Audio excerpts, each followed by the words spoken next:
And the fourth money class trap is no emergency fund. Now, when you're in the middle class, like I said, you don't have enough money to live that financially amazing life. We make too much money to get government assistance. So we need to have an emergency fund. Even if you're in the upper class or lower class, wherever you are, you need to have an emergency fund because emergencies will happen. And when they do, we want to have this money at our disposal. We don't want to have to pull out of our retirement to pay for an emergency.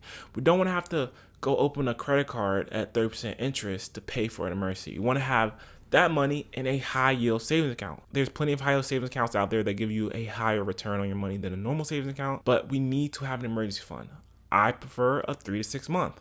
Calculate your bare bone expenses. We're not talking about food or entertainment. We're talking about rent or your mortgage. We're talking about your bills, your water bill, your electricity bill, insurance.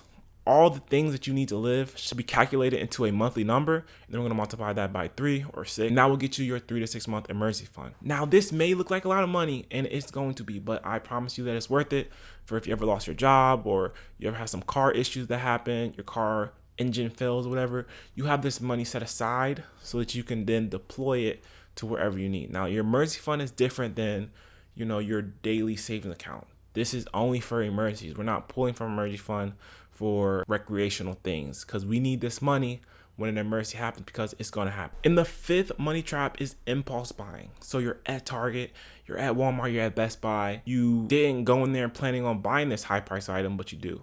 You buy this expensive MacBook laptop that you probably didn't need because you had one at home, but was a little bit older, but you buy it and you spend $300. Well, MacBooks are like $900 to $1,000. You spend $1,000 and say they offer you a credit card for 20% off. So now you put it on the credit card. Impulse buy.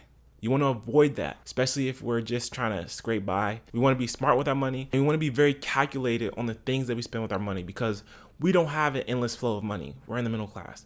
We have maybe $3,000 to $4,000 a month, maybe $5,000 a month. And a lot of it's eaten up by the big three: your housing, your food, and your transportation. So we can't just go out here spending money willy-nilly.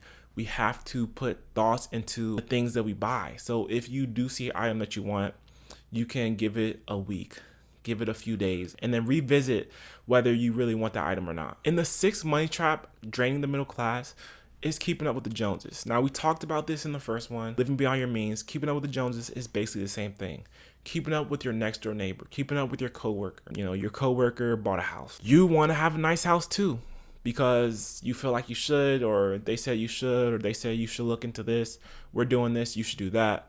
Keeping up with the Joneses. We want to focus on our financial priorities. We want to focus on our financial life, and we can't look at other people and live